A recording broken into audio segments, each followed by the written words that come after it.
All right, what is wrong with public transportation? In a word, everything. Basically, the problem with it is just like the education system. All these technologies around us have advanced. Our computing technology, our networking technology, they've advanced rapidly, and the world around the systems that we use have not adapted to take advantage of the potential efficiencies that this kind of technology can put in place. The current system, which is the same system that we've had for literally since public transportation existed, is the idea that we have vehicles that transport people around en masse, whether if they don't have a vehicle. The most basic, simple idea. Now, the first problem that you encounter is, well, you need a driver. A huge portion of the cost relating to public transportation is hiring, training, and paying for the salaries of tens of thousands of bus drivers and train drivers and transit drivers. Okay, well that's a pretty expensive prospect, so obviously we want to try and get the most out of every driver, right? We want to try and have the ability to move as many people as possible for the $24 an hour that driver is getting paid. So what you do is you build big buses that can carry lots of people, right? And those bus drivers drive those people around. And then you build subways that carry way more people, and you spend millions upon millions of dollars digging tunnels in the ground so that you can accommodate that. Or you build above rail transit, and you again, cart people around with very heavy vehicles. Typically, maybe not as heavy as a subway, but still quite heavy. Very, very big steel reinforced concrete pillars. All the track having to be reinforced concrete. Built on a deck platform, all this stuff. Huge amount of resources, huge amount of materials. Now, why do we do this? Let's go back to right back to the beginning. It's because we have to move as many people as we can to make that driver more efficient. Enter 2016. I guess it's the current year. Enter 2016. We have technology within my cell phone. My cell phone has the processing technology to completely automate a small car, a small electric car that could run on a track. So what can we do if we can automate a train to go to whatever place that you want it to go to, and we no longer need the driver? Now we no longer have that financial cost, that financial pressure to move as many people in one car as possible. You don't have that anymore. So you can start having completely automated smaller track vehicles, something the size of a large minivan, electrically powered, that can maybe carry 8 to 10 people. Now, what does this mean? In order to move people around, the most critical factor there isn't the vehicle itself, it's what you run the vehicle on. With heavy above ground trains that could weigh, I have no idea what they actually weigh, but many, many tons, very, very big, heavy trains that require steel reinforced concrete pillars, steel reinforced concrete track laneways above to carry the weight of these very heavy vehicles. That takes a huge amount of resource.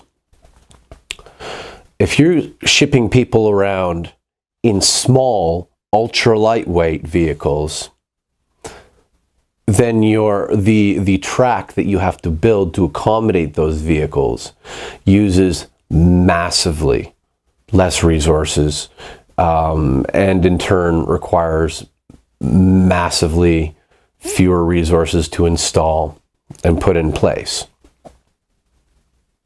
Your conventional above ground rail system is going to require these massive steel reinforced concrete pillar structures and steel reinforced concrete track bedway to carry a very heavy vehicle. To carry a small lightweight electric vehicle that can be programmed to go wherever, whenever, you need little more than a few large I-beams every 30 feet. And you could do this down main thoroughfares in cities. They're small vehicles. They don't take up the track. The track supports and lengths wouldn't take up a huge footprint. And you could build these things build this type of above ground ultra light rail system very cost effectively, incredibly cost effectively. And you would be able to move a absolutely huge number of people through this system. Another benefit of which is it reduces the traffic on roads. It frees roads up for more cars, reducing congestion. No more streetcars, no more buses parking at the side every few blocks. So that's another benefit. From an environmental standpoint, they could be powered completely electrically, and since they run on a track, they don't need to have any batteries. Now, I mean, people, from the standpoint of getting rid of cars and their fossil fuels they consume off the road and just wastefully doing that, well, a lot of people suggest, well, electric cars are coming on the way, you know, soon we won't have to use fossil fuels. There's several problems with that. First problem is electric cars are not the future, at least not in the incarnation that they are in right now, because of their batteries. The lithium-ion batteries, well, first two things. Lithium is a rare earth. Now, they call it a rare earth element for a reason. It is rare, and you have to dig in very specific places and very specific rare earth mines to get this material, okay? Which also, incidentally, happens to be kind of toxic.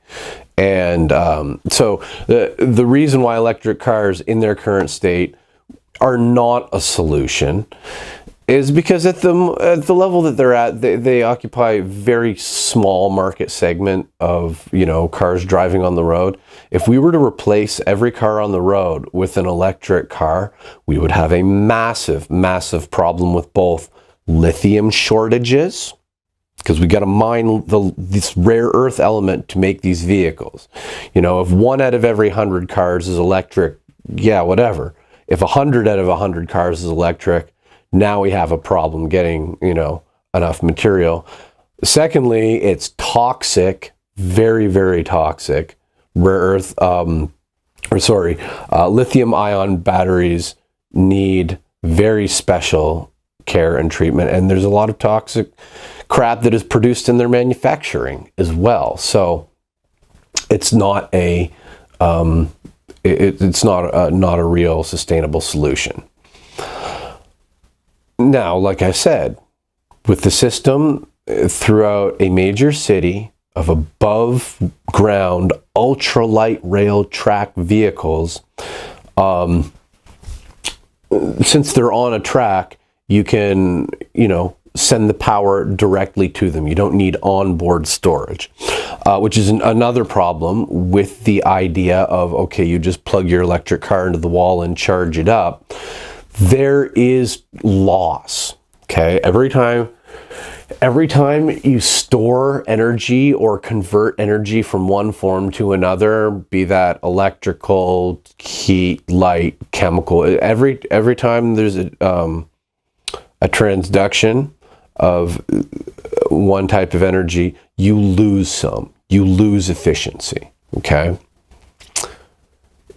If a track is plugged right into a grid, 100% of the energy that gets to that train is used by that train.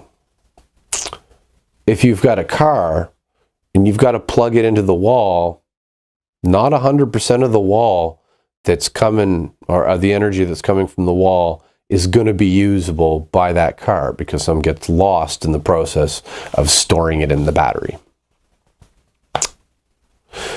So, I mean, let's think about this. Imagine a city that above every main intersection, there's a thin, non-obtrusive track that can, it's big enough to, support several tons, but not a whole lot. And it runs down every major roadway in every major city. So you pull up to a train stop. You put in your destination, and it collects all this information from all the people around that are also looking to go somewhere in your region or whatever part of the town that you are in. And just like an Uber group share, a small vehicle pulls up, you get in it, okay?